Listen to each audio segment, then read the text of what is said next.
إن الحمد لله نحمده ونستعينه ونستغفره ونعوذ بالله من شرور أنفسنا وسيئات أعمالنا من يهده الله فلا مضل له ومن يضلل فلا هادي له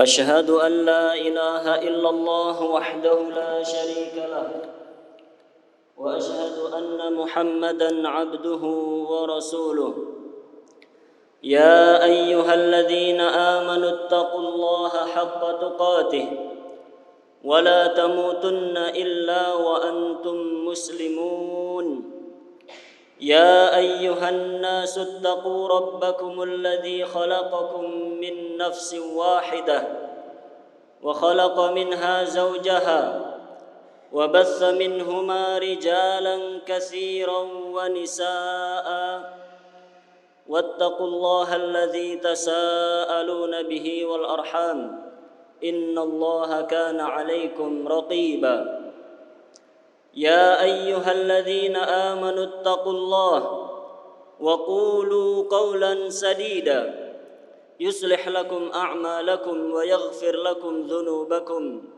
ومن يطع الله ورسوله فقد فاز فوزا عظيما أما بعد فإن أصدق الحديث كتاب الله وخير الهدي هدي محمد صلى الله عليه وسلم وشر الأمور محدثاتها فإن كل محدثة بدعة وكل بدعة ضلالة وكل ضلالة في النار اللهم صل وسلم وزد وبارك على نبينا محمد وعلى آله وأصحابه أجمعين.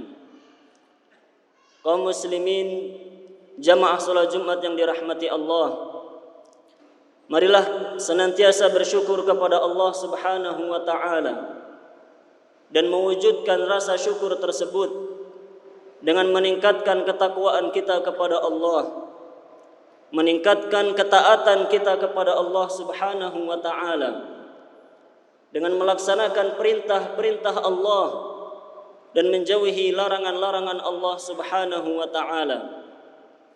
Dengan bekal takwa tersebut Allah menjanjikan untuk kita semuanya kebahagiaan di dunia hingga di akhirat.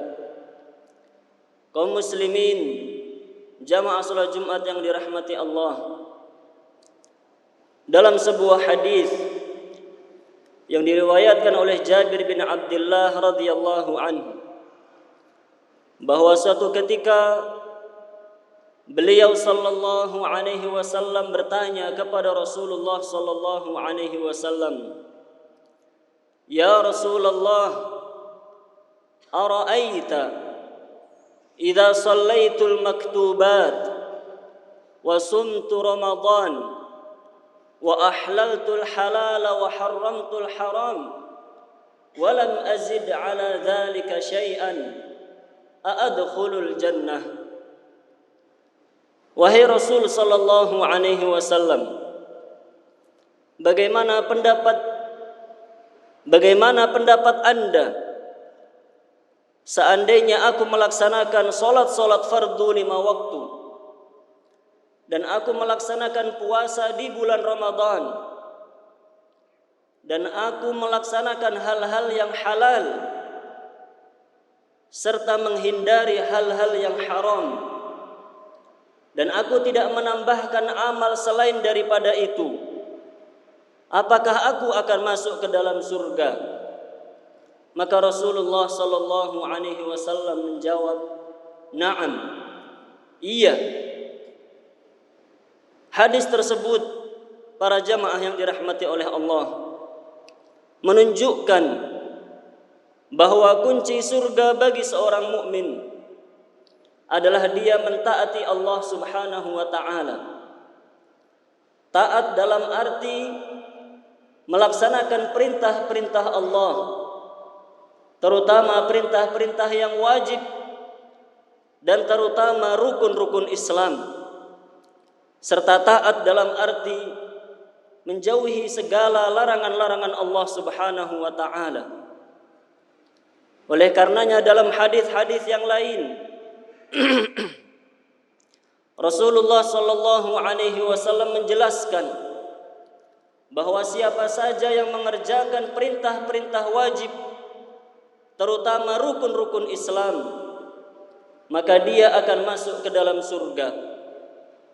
Di antaranya sebuah hadis yang diriwayatkan oleh Mu'adz radhiyallahu an, ketika beliau bertanya kepada Rasul sallallahu alaihi wasallam, "Akhbirni bi'amalin yudkhilunil jannah wa yuba'iduni 'anil nar." Ajarkan kepadaku sebuah amalan yang akan memasukkanku ke dalam surga dan menjauhkanku dari neraka. Maka Rasul sallallahu alaihi wasallam menjawab, "Laqad sa'alta 'an 'azim." Sungguh kamu telah menanyakan sesuatu yang besar. Wa innahu layasir 'ala man yassarahu Allahu alaihi. Akan tetapi akan menjadi mudah bagi orang-orang yang dimudahkan oleh Allah Subhanahu wa taala. Setelah itu Rasul sallallahu alaihi wasallam menjelaskan, ta'budullah wa la tusyriku bihi syai'a. Kunci surga adalah kamu beribadah hanya kepada Allah saja dan tidak menyekutukannya dengan apapun. Wa tuqimus shalah, mengerjakan salat fardu. Wa tasumu Ramadan, dan melaksanakan puasa di bulan Ramadan. Wa tu'tiz zakah, dan menunaikan zakat. Wa tahujjul bait, dan melaksanakan haji ke Baitullahil Haram. Hal senada disampaikan pula oleh Rasulullah sallallahu alaihi wasallam dalam khutbah yang beliau sampaikan ketika haji wada', di mana beliau bersabda, "Ayyuhan nas, wahai sekalian umat manusia, ittaqu rabbakum, bertakwalah kalian kepada Allah. Wa sallu khamsakum, laksanakanlah salat fardu 5 waktu. Wa sumu syahrakum, laksanakanlah puasa di bulan Ramadan. Wa addu zakata amwalikum, tunaikanlah zakat harta kalian. Wa ati'u za amrikum, dan taatilah pemimpin-pemimpin kalian. Tadkhulu jannata rabbikum, niscaya kalian akan masuk ke dalam surga." Hadis-hadis di atas menerangkan bahwa ketika seorang mukmin melaksanakan perintah-perintah Allah yang wajib, terutama rukun-rukun Islam, maka dia akan dimasukkan ke dalam surga oleh Allah Subhanahu wa taala. Namun tidak cukup sampai di situ, bahwa seorang mukmin hanya dikatakan sebagai hamba yang taat apabila dia juga menjauhi hal-hal yang dilarang oleh Allah Subhanahu wa taala. Seorang mukmin tidak dikatakan sebagai hamba yang taat apabila dia mengerjakan perintah-perintah Allah, namun di sisi lain dia berani melanggar larangan-larangan Allah Subhanahu wa taala. Maka dalam banyak hadis Rasulullah sallallahu alaihi wasallam menjelaskan bahwa banyak perbuatan dosa yang bisa menghalangi seorang mukmin untuk masuk ke dalam surga. Di antaranya yang beliau sabdakan sallallahu alaihi wasallam, "La yadkhulul jannata qati'." Tidak akan masuk surga atau tidak masuk surga seorang yang memutus hubungan silaturahim. Dalam hadis yang lain beliau sallallahu alaihi wasallam bersabda, "La yadkhulul jannah man kana fi qalbihi mithqalu dzarratin min kibr." Tidak masuk surga siapa saja yang di dalam hatinya ada sebiji sawi dari sifat sombong. Dan hadis-hadis yang lain yang menerangkan bahwa seorang mukmin ketika dia mengerjakan perbuatan-perbuatan maksiat, maka dia bisa jadi terhalang untuk masuk ke dalam surga. Maka demikianlah seorang mukmin yang taat. Dia mengerjakan perintah-perintah Allah, namun dia juga menjauhi larangan-larangan Allah Subhanahu wa taala. Dia bukan hanya menjaga salatnya, bukan hanya menjaga puasa Ramadannya, namun dia juga menjauhi larangan-larangan Allah, perbuatan-perbuatan dosa. Dia tidak memberanikan diri untuk melanggar larangan-larangan Allah. Karena ketika seorang mukmin masih berani melanggar larangan Allah, berarti dia belum menjadi hamba yang taat. Berarti dia belum menjadi hamba yang tunduk kepada Allah.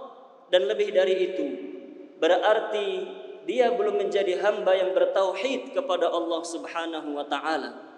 Karena hamba yang bertauhid adalah hamba yang mengenal Allah dengan baik, sehingga dia tunduk kepada Allah dengan melaksanakan perintah-perintahnya dan menjauhi larangan-larangan Allah Subhanahu wa taala. Ketika seorang mukmin masih berani melanggar larangan-larangan Allah, itu bertanda bahwa tauhid di dalam hatinya belumlah baik. Oleh karena itu Rasulullah sallallahu alaihi wasallam bersabda, "Innallah harrama 'alan nar man qala la ilaha illallah yabtaghi biha wajha Allah." Sesungguhnya Allah mengharamkan untuk neraka hamba-hamba yang bersyahadat la ilaha illallah dan dia mengharapkan pahala dari Allah Subhanahu wa taala. Yang dimaksud dengan hadis tersebut bahwa orang-orang yang akan masuk ke dalam surga bukanlah orang-orang yang hanya mengucapkan syahadat la ilaha illallah dengan lisannya, kemudian dia tidak menjaga perintah-perintah Allah, dia tidak juga menghindari larangan-larangan Allah Subhanahu wa taala. Sekali-kali tidak. Yang dimaksud dengan hadis tersebut bahwa orang-orang yang bersyahadat la ilaha illallah dan akan masuk ke dalam surga adalah mereka-mereka yang melaksanakan kewajiban setelah mereka bersyahadat la ilaha illallah, yaitu melaksanakan perintah-perintah Allah dan menjauhi larangan-larangan Allah Subhanahu wa taala. Oleh karena itu, ketika Hasan Al-Basri rahimahullah ditanya oleh murid-muridnya, "Innan nasa yaqulun la ilaha illallah, man qala la ilaha illallah dakhala al-jannah." Wahai Hasan Al-Basri, sesungguhnya orang-orang berkata, siapa saja yang bersyahadat la ilaha illallah pasti akan masuk ke dalam surga. Maka Hasan Al-Basri rahimahullahu ta'ala menjelaskan, man qala la ilaha illallah wa adda haqqaha wa fardaha dakhala al-jannah. Siapa saja yang bersyahadat la ilaha illallah dan memenuhi kewajibannya, melaksanakan kewajiban setelah bersyahadat la ilaha illallah, merekalah yang akan masuk ke dalam surga. Itu pula yang dijelaskan oleh Wahab ibn Munabbih rahimahullah ketika beliau mengatakan, atau ketika beliau ditanya oleh murid-muridnya, sesungguhnya orang-orang berkata, siapa saja yang mengatakan la ilaha illallah maka dia akan masuk ke dalam surga. Apakah benar demikian? Maka Wahab ibn Munabbih rahimahullahu ta'ala menjawab, bala, benar. Siapa saja bersyahadat la ilaha illallah, dia akan masuk ke dalam surga. Karena la ilaha illallah adalah kunci surga. Namun kemudian beliau menjawab, walakin ma min miftah illa walahu asnan.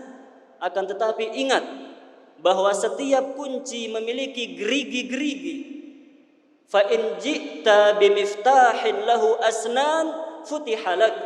Jika kamu nanti pada hari akhirat membawa kunci yang memiliki gerigi-gerigi, akan dibukakan pintu surga untukmu. Wa illa fala.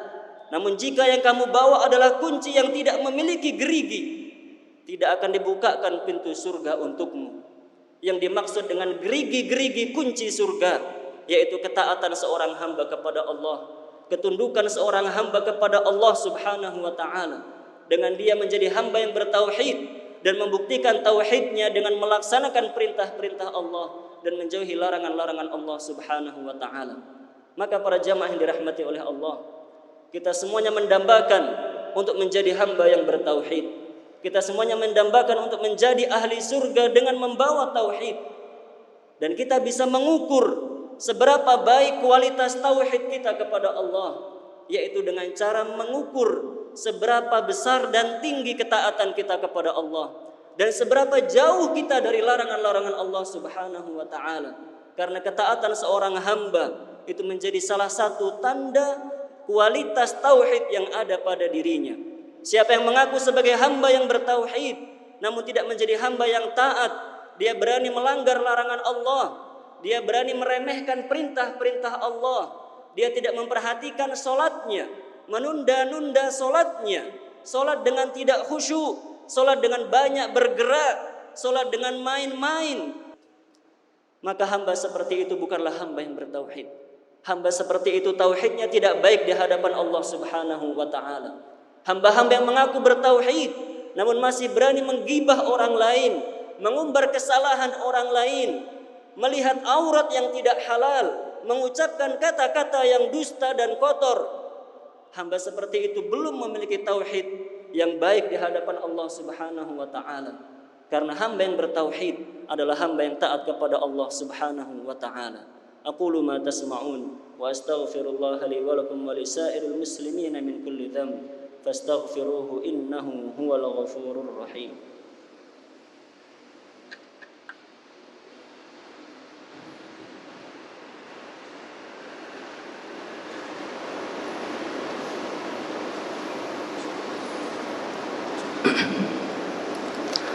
Alhamdulillahi rabbil alamin, wassalatu wassalam ala al-mab'uthi rahmatan lil alamin, wa ala alihi wa sahbihi wa man sara ala nahjihi ila yaumiddin.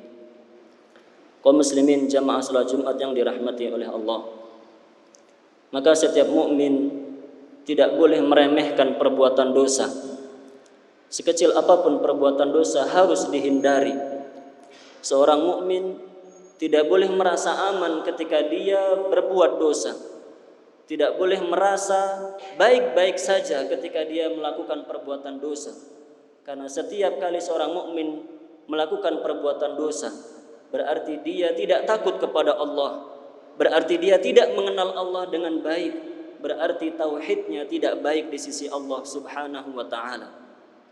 Oleh karena itu dalam hadis Rasulullah sallallahu alaihi wasallam bersabda, "Innal mu'min yara dhunubahu ka'annahu qa'idun tahta jabal yakhafu an yaqa'a alaih." Yang artinya seorang mukmin memandang dosa-dosanya seperti dia sedang duduk di bawah sebuah gunung. Dia merasa khawatir, dia merasa takut bahwa gunung itu akan menimpanya. Wa annal fajir, adapun orang yang fajir, dalam riwayat yang lainnya, adapun orang yang fasik melihat dosa-dosanya kadzubabin marra ala anfih, hanya seperti seekor lalat yang hinggap di hidungnya, faqala bihi hakadha, sehingga dia pun dengan entengnya mengusir lalat itu dengan menghempaskan tangannya. Seorang mukmin menganggap perbuatan dosa adalah kesalahan yang besar karena dia takut akan siksa Allah Subhanahu wa taala. Adapun orang yang fajir, orang yang fasik, dia merasa tidak masalah dengan perbuatan-perbuatan dosanya. Dia menganggap remeh karena dia tidak mengenal Allah Subhanahu wa taala. Para jamaah yang dirahmati oleh Allah, semoga Allah Subhanahu wa taala memudahkan kita untuk menjadi hamba-hamba yang bertauhid dan membuktikan kualitas tauhid kita dengan senantiasa meningkatkan ketaatan kita kepada Allah. Ketaatan dalam arti melaksanakan perintah-perintah Allah, terutama yang wajib, terutama rukun-rukun Islam. Maka mari memperbaiki kualitas solat kita, memperbaiki kualitas puasa kita, dan demikian seterusnya kita memperbaiki kualitas rukun Islam kita kepada Allah, dan memperbaiki amal-amal wajib yang diperintahkan oleh Allah Subhanahu wa taala. Begitu pula mari kita menjadi hamba-hamba yang taat kepada Allah dengan menjauhi segala larangan Allah, baik dosa kecil apalagi dosa yang besar. Karena setiap perbuatan dosa menunjukkan bahwa kita tidak takut kepada Allah, dan itu menunjukkan bahwa kita tidak mengenal Allah Subhanahu wa taala. Semoga Allah memudahkan kita untuk menjadi hamba yang taat hingga akhir hayat kita, sehingga kita meninggal dalam keadaan husnul khatimah. Allahumma salli ala Muhammadin wa ala ali Muhammad كما صليت على إبراهيم وعلى آل إبراهيم إنك حميد مجيد وبارك على محمد وعلى آل محمد كما باركت على إبراهيم وعلى آل إبراهيم إنك حميد مجيد والحمد لله رب العالمين. اللهم اغفر للمسلمين والمسلمات والمؤمنين والمؤمنات الأحياء منهم والأموات إنك سميع قريب مجيب الدعوات. اللهم اغفر لنا ذنوبنا ولوالدينا وارحمهم كما ربونا صغارا. ربنا هب لنا من أزواجنا وذرياتنا قرة أعين واجعلنا للمتقين إماما. ربنا لا تزغ قلوبنا بعد إذ هديتنا وهب لنا من لدنك رحمة إنك أنت الوهاب. اللهم أصلح ولاة أمور المسلمين ووفقهم لما تحب وترضى وسدد خطاهم ويسر لهم تحكيم كتابك وسنة نبيك صلى الله عليه وسلم. ربنا ظلمنا أنفسنا وإن لم تغفر لنا وترحمنا لنكونن من الخاسرين. ربنا آتنا في الدنيا حسنة وفي الآخرة حسنة وقنا عذاب النار. وصلى الله على نبينا محمد وعلى آله وصحبه وبارك وسلم وآخر دعوانا أن الحمد لله رب العالمين.